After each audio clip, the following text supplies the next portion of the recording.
Assalamualaikum warahmatullahi wabarakatuh. Selanjutnya kita masuk ke bab 3, yaitu tokoh-tokoh sosiologi hukum dunia.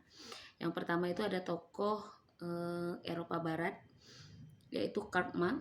Pemikirannya ada satu pemikirannya, hukum adalah alat yang menyebabkan timbulnya konflik dan perpecahan. Menurut Karl Marx, kalau dipandang dari sosiologi hukum, hukum itu sendiri yang menimbulkan konflik dan perpecahan. Kemudian yang keduanya, hukum bukan merupakan alat integrasi tapi merupakan pendukung ketidaksamaan dan ketidakseimbangan yang dapat membentuk perpecahan kelas. Kemudian yang ketiga, hukum dan kekuatan merupakan sarana dari kaum kapitalis yang berkuasa di bidang ekonomi.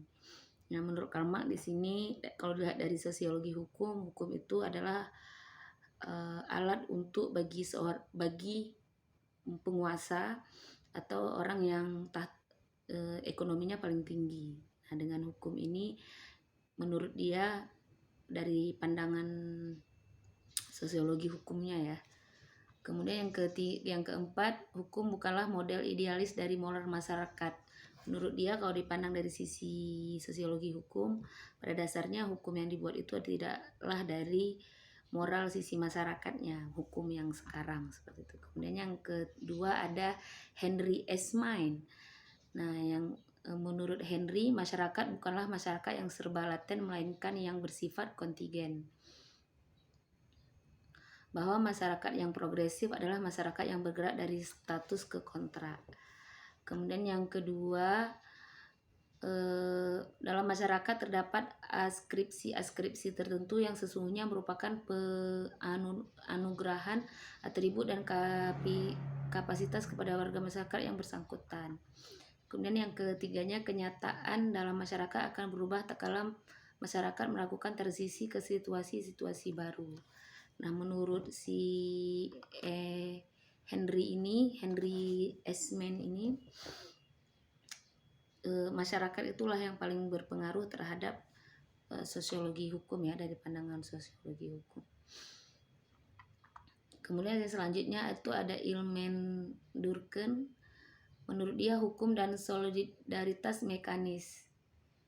Menurut Durkheim, ketika masyarakat masih berada pada tahap diferensi segmental, masyarakat tampak sebagai himpunan sekian banyak satuan pilihan yang masing-masing berformat kecil dan antara satu dengan yang lainnya seragam.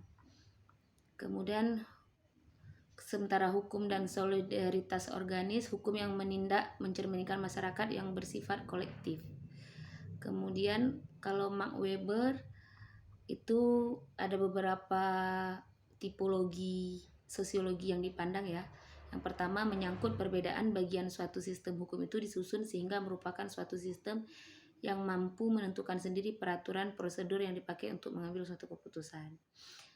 Kemudian yang kedua, dia itu substansif yang bersifat eksternal. Itu dilihat dari nilai-nilai agama dan etika serta politik yang berada pada suatu negara. Kemudian Weber berpendapat hukum memiliki rasionalitas yang substansif ketika substansi hukum itu memang terdiri dari aturan-aturan umum. Jadi menurut dia hukum ini harus memiliki rasionalitasnya yang substansif ya. Artinya ketika hukum itu diberlakukan, rasionalitasnya itu apa? Rasional itu yang diterima oleh akal manusia, yang substansi adalah yang pada kebiasaan si masyarakat itu sendiri. Sementara kemudian yang kedua, tokoh dari Amerika Serikat itu ada Oliver Wendell Holmes. Holmes yang dikenal sebagai revolusi sosiologi hukum dalam ilmu hukum. Menurut dia setiap hakim bertanggung jawab memformulasi hukum lewat keputusan-keputusannya. Nah, menurut dia hukum yang berasal dari masyarakat itu adalah hakim yang bertanggung jawab terhadap formulasi. Menurut dia hakimlah yang paling punya tanggung jawab terhadap memformulasi hukum itu kembali. Walaupun nanti ada perangkatnya, ada polisi, ada jaksa, ada penuntut dan lain sebagainya. Tapi kan keputusan itu tetap dipegang oleh hakim. Nah, hakimlah yang paling penting di sini merubah atau memberlakukan hukum yang ada pada masyarakat itu. Kemudian ada Benjamin Nathan Cordazo. Dalam setiap praktik peradilan terdapat suatu ketidakpastian semakin besar yang diakibatkan oleh keputusan pengadilan. Menurut Cordazo, hakim memiliki kebebasan untuk memutuskan suatu perkara, tetapi batasannya tidak boleh bertentangan dengan kepentingan hukum. Nah, yang kedua, berbagai kehidupan sosial seperti logika, rakyat, sejarah, dan standar moralitas yang disepakati bersama-sama dalam kehidupan masyarakat merupakan instrumen ke arah terciptanya hukum. Nah, kalau si Cordazo ini agak lebih kepada elemen masyarakat itu sendiri ya. Itulah sebenarnya hukum, seperti itu. Sesuai dengan rasionalitas masyarakat. Kemudian yang ketiganya, hukum harus tetap sejalan dengan kebutuhan-kebutuhan sosial.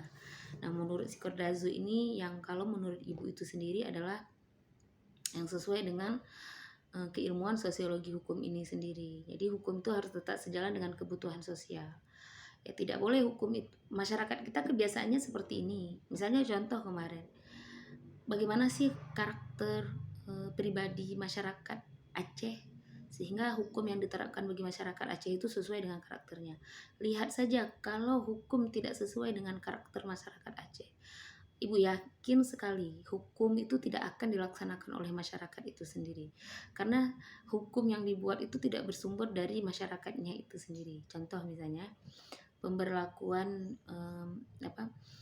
pandemi, pemberlakuan kebijakan-kebijakan, aturan-aturan pada masa pandemi.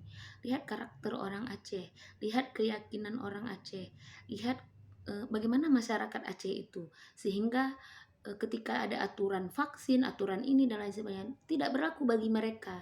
Nah, ketika kita menerapkan hukum, kita lihat dulu kira-kira masyarakatnya seperti apa sih, hukum yang kita buat itu bisa kita terapkan dan bisa dilaksanakan oleh masyarakat itu sendiri. Nah, selanjutnya itu ada Roscoe Pond. Nah, dia itu melihat lebih pandangan dia menelaah akibat-akibat sosial yang aktual dari adanya lembaga-lembaga hukum dan doktrin-doktrin hukum.